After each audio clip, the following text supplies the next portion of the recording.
Bonjour à tous, bienvenue sur la chaîne de la guidance de Steph. Je suis ravie de vous retrouver pour ces énergies du mois de février. Donc j'espère que vous allez bien.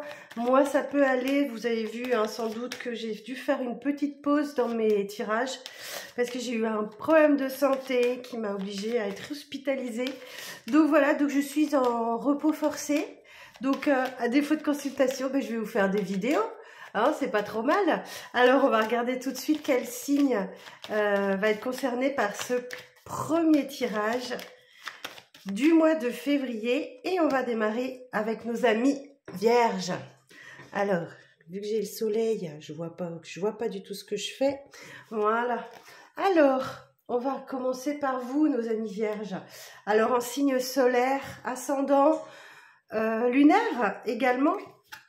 Ce tirage peut être pour vous. Alors, on va regarder tout de suite. On va sortir une petite carte de l'oracle Histoire de sorcière. Alors, pour les vierges, pour le mois de février. Alors, une petite carte conseil pour les vierges, hein, signe des vierges, ascendant, lunaire. Alors, une carte pour les vierges. Bon, s'il ne veut pas me les donner, je vais les chercher. Bon. Imagine et conçoit. Oh, superbe. Alors, imagine et conçoit. On a un as. Non, un 7. Non, un as, pardon. Un as. Alors, c'est l'as de plume. C'est l'as de plume, donc je vais vous donner la signification de cet as de plume. Imagine et conçoit. Alors, l'imagination est centrale dans toute pratique de magie. Si tu travailles dans un but précis, c'est important de visualiser le résultat attendu. Pour les dieux et les déesses, à moins d'avoir la chance de les rencontrer de nos propres yeux, nous trouvons des images qui nous aident à nous les représenter. Notre imagination est sans cesse sollicitée pour les prières, les rituels, les sorts, la méditation. Or, c'est comme tout, l'imagination s'aiguise à force d'être pratiquée. Alors désormais, laisse-la s'exprimer. Et alors, qu'est-ce qu'on va nous dire d'autre? Cette carte t'invite à ne pas lésiner sur l'imagination. En refusant de voir l'océan de possibilités qui s'étend à tes pieds, te rend aveugle aux solutions qui régleraient ton problème. Le découragement te gagne. Tu as besoin de rêver grand. Laisse aller ton imagination et vois ce qu'il en ressort. Sois attentif. Bon, alors, mes amis vierges, vous allez devoir laisser exploser votre créativité, ok? Le conseil du mois. Alors, on va aller voir un petit peu du coup avec le tarot Histoire de sorcière, hein, on est dans les sorcières ce mois-ci. Ce qui va en ressortir. Et, mes amis vierges, on va voir ça tout de suite. Alors, pour les vierges, pour le mois de septembre, mois de février, pardon. Pourquoi je parle du mois de septembre? Ça va peut-être vous parler de quelque chose. Ok, pour le mois de février. Alors, l'élément positif du mois pour le mois de février, quel sera-t-il? Alors, l'as d'épée. Ben oui, voilà, bien sûr.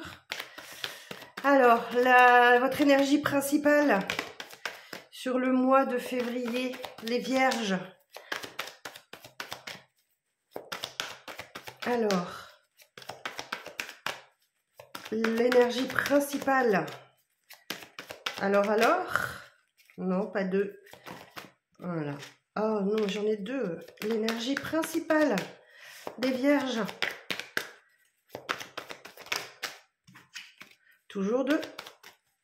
L'énergie principale des vierges. Le pendu. L'élément de prudence. L'étoile. Vous, dans cette situation, comment vous vous situez? La lune, ben oui, forcément. L'évolution future, vous avez 3 arcanes majeures sur 4 cartes. Hein. Alors, l'évolution future.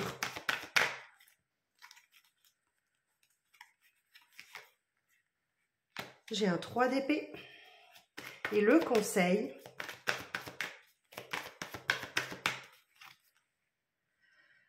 Eh bien, le hiérophante. Bon, rien que ça.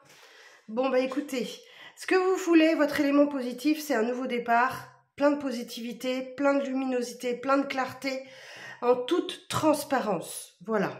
L'élément positif, c'est ça. C'est ce nouveau départ, de manière transparente, plein de lucidité, plein de clarté. Vous y êtes, ok? Cependant, votre énergie du mois, vous vous sentez bloqué. Vous êtes quand même dans une énergie d'attente où on vous invite à voir l'ensemble de la situation sous un œil différent. Juste, vous êtes dans l'attente, d'accord? Vous êtes obligé d'attendre. Vous ne pouvez rien faire dans cette situation, si ce n'est qu'attendre, ok? Alors, l'élément de la prudence, c'est l'étoile. L'étoile va nous dire ici que... comment je vais vous dire ça? Pour ce message,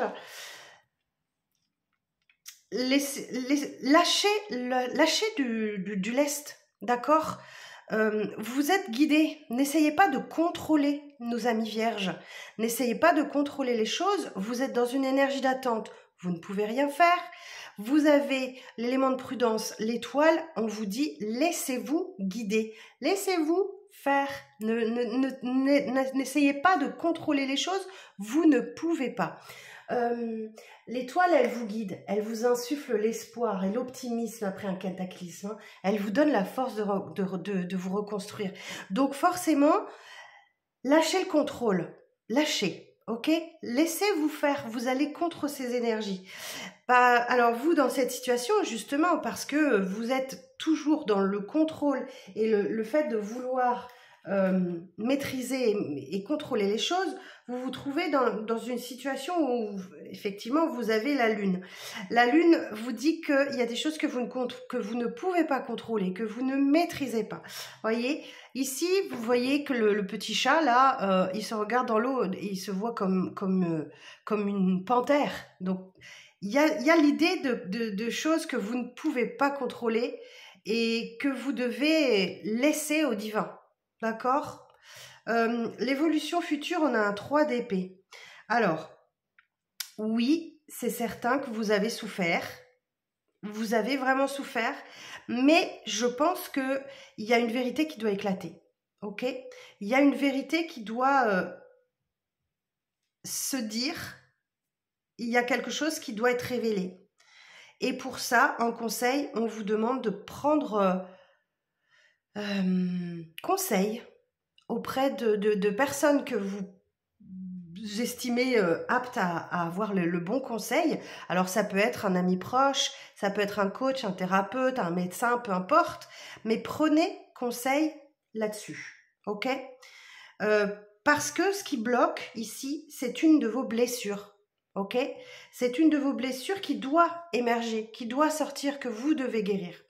Donc, prenez conseil sur comment mettre le doigt sur ce qu'il y a à guérir, quelle blessure exactement et de quelle manière procéder. Déjà de le savoir, c'est 50% du travail. Donc il y a voilà, il y a ça. Alors, je vais essayer de recouvrir quand même.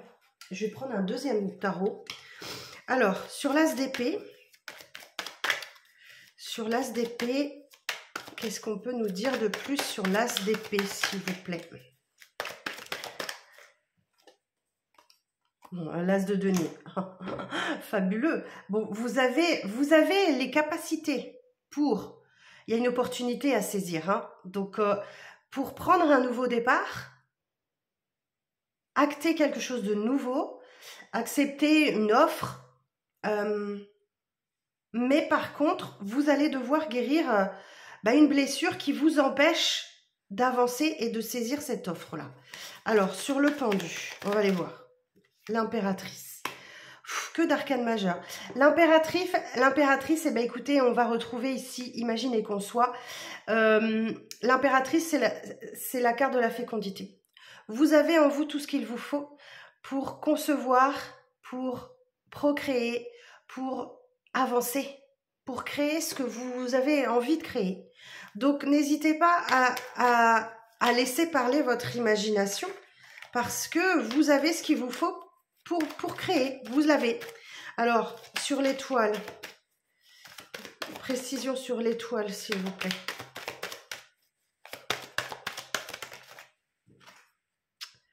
Quatre de coupe. Et oui, mais malheureusement, vous êtes totalement insatisfait. Il y a quelque chose qui vous manque. Là, on est le 4 de coupe nous parle de l'insatisfaction, du manque. Il vous manque quelque chose, vous êtes insatisfait, insatisfaite, et c'est ce qui vous empêche de lâcher prise là-dessus. D'accord? Il y a quelque chose qui vous empêche. Ok, bon. Alors, sur la lune, vous, dans cette situation-là, la lune, ah ben, cavalier de denier. Alors, le cavalier de denier, il est très lent, hein. C'est le plus lent des cavaliers, on n'a pas de chance. Ça va avancer, mais très lentement, d'accord? Ça met du temps, hein. Ben oui, guérir d'une blessure en même temps, ça ne se fait pas du jour au lendemain. Mais vous allez pouvoir le faire. Vous allez pouvoir le faire. Vous allez pouvoir le faire. Elle va être mise en valeur. Alors, sur le 3 d'épée.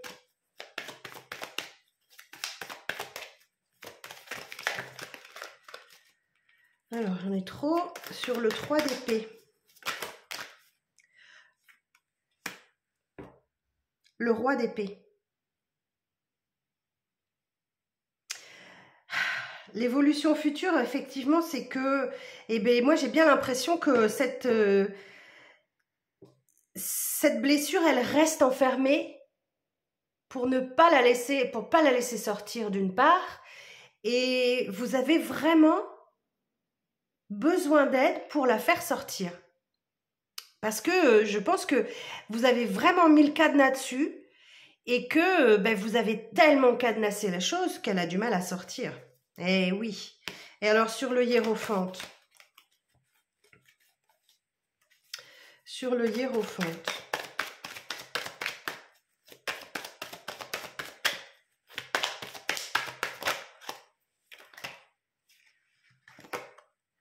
La reine de bâton. En conseil, la reine de bâton. Et oui, d'accord. Je pense là que vous prenez vraiment... Vous prenez vraiment les choses très au sérieux. Trop au sérieux, peut-être, si ça se dit. Parce que là, je vois en dos de paquet, vous avez la reine de bâton, la reine de coupe, pardon, et le valet d'épée, la force et le 8. Et en plus, derrière, vous avez l'as de bâton. Mais vous avez encore la carte du 8 de pentacle. Donc, en fait, je pense que là, il y a un petit conflit d'ego. Je vais vous faire votre fête, hein, les vierges. Vous êtes persuadés d'avoir raison. Vous êtes persuadés d'avoir raison, alors que, en écoutant votre cœur, en étant dans la bienveillance et la douceur, vous pourriez comprendre les choses autrement. Ce petit valet d'épée, il va vous indiquer que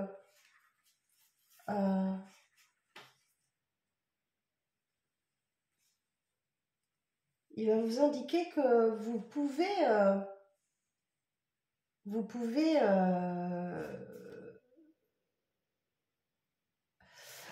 y aller, mais vous avez quand même ce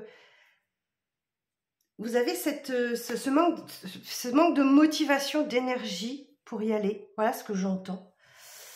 Alors, en fait, pourtant, vous êtes vraiment dans le contrôle et dans le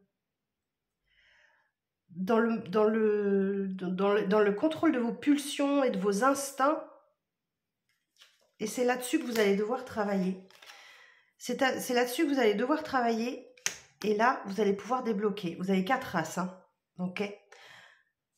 Mais par contre, oui, vous voyez, on retrouve la lune là. Il va falloir que vous sortiez de cette énergie du 5 de pentacle, qui est ce que j'appelle le petit Calimero, hein, on se plaint un petit peu, hein, voilà, on gémit, et affronter les choses, hein, affronter les choses et faire le deuil d'un passé pour boucler quelque chose. Et regardez, cette belle reconnexion à vous-même. Ouais, il y a le monde qui arrive. Intéressant votre tirage, très intéressant, très intéressant. Il y a un blocage, un petit blocage émotionnel pour vous, mais vous êtes tellement sûr de vous que vous refusez de l'écouter sur le mois de février. Bon, on regarde un petit peu le sentimental, voilà ce que voulait vous dire le tarot. On va regarder le sentimental. Alors moi c'est à la bonne franquette, hein, je ne sais pas faire les pauses, je ne sais pas tout ça, je ne sais pas faire sur YouTube, donc allez, à la bonne franquette. Alors, j'ai pris le petit Lenormand, le petit Lenormand, oui c'est un dérivé du petit Normand, c'est le Witchy Lenormand. Alors pour les vierges, pour le mois de février, alors quels sont les messages sentimentaux pour les vierges pour le mois de février, s'il vous plaît? Alors, on a la sorcière, on a les nuages, on a la couronne, le manoir, l'ours et la clé. Et en dos, on a le navire. Alors, la sorcière, ici, elle va nous dire, la sorcière, que elle vous représente, cette sorcière, hein, ou voilà, une femme, en tout cas. Si vous êtes un homme, ça représente une femme. Qui a des capacités à transmuter les énergies négatives en énergie positive, en réveillant la déesse intérieure. Donc, ne sous-estimez jamais les ressources cachées de cette sorcière. Ici, effectivement, il y a des difficultés, ok? Il y a des difficultés, on a les nuages, donc les nuages nous indiquent effectivement qu'il y a un manque de clarté, une période de doute ou d'indécision, une situation assez trouble, d'accord? Qui peuvent nous indiquer des soucis aussi, hein, d'accord, bon. Il y a quelque chose de pas clair là. La couronne de lys, elle-ci, elle va vous indiquer la résolution d'un conflit, de l'harmonie, des honneurs, des récompenses, la sérénité, la sagesse, la pureté et la sincérité des sentiments aussi. Donc, voyez, ces nuages-là vous indiquent que ça n'est que temporaire. C'est peut-être... voilà, vous avez peut-être des conflits à la maison, des choses comme ça. Ne vous inquiétez pas, ça ne va pas durer. Au contraire, ça va bien apaiser les choses. La maison, effectivement, vous parle de stabilité au foyer. Hein. On vous parle de stabilité, de la famille. Les valeurs sont là, d'accord? Le manoir représente la stabilité. L'ours va nous parler, lui, des finances, que vous êtes guidé, protégé aussi, hein, avec cet ours-là, ce que j'entends. Vous êtes protégé par votre bonne étoile. La carte de l'ours vous parle de force, hein, de force physique, de force morale, d'énergie, d'autorité, de charisme, de pouvoir. Enfin, vous avez tout ça en vous. Vous êtes hyper bien loti avec cette carte. Et la clé 33, la 33, la numéro 33, nous parle d'harmonie et d'ouverture. Cette carte, elle annonce un dénouement positif, d'accord, dans une situation, une réussite. Le fait d'élucider un problème, vous voyez, on avait ici les nuages, de débloquer une situation. Elle prédit aussi des réconciliations, des retrouvailles. C'est la fin des difficultés avec la clé. Et là, ici, en dos de deck, on a le navire. Et alors, le navire, il va vous indiquer que il y a peut-être, alors, on peut parler d'un voyage, d'étrangers, de départ, de moyens de transport, bien sûr. Mais c'est surtout un mouvement, un trajet ou une personne lointaine ou d'origine lointaine hein, qui peut venir vous voir ou besoin d'évasion, de rêver, d'aventure. Enfin, en tout cas, vous ne perdez pas, le nord. Derrière, on a l'attrape-rêve. Alors, l'attrape-rêve va vous indiquer que, on va vous parler de bonheur aussi, de succès, d'épanouissement. Écoutez, moi, je pense qu'il y a quelque chose ici avec les nuages qui vous a vraiment perturbé, mais c'est en passe d'être réglé, d'être régularisé. S'il y avait des conflits, ou s'il y a des conflits, c'est temporaire, ok ? Donc voilà, mes chers amis vierges, j'espère que ce tirage vous parle. Et puis, je vous souhaite un très bon mois de février. Et je vous donne rendez-vous très bientôt pour de nouvelles vidéos. Prenez soin de vous et à très bientôt. Bye bye.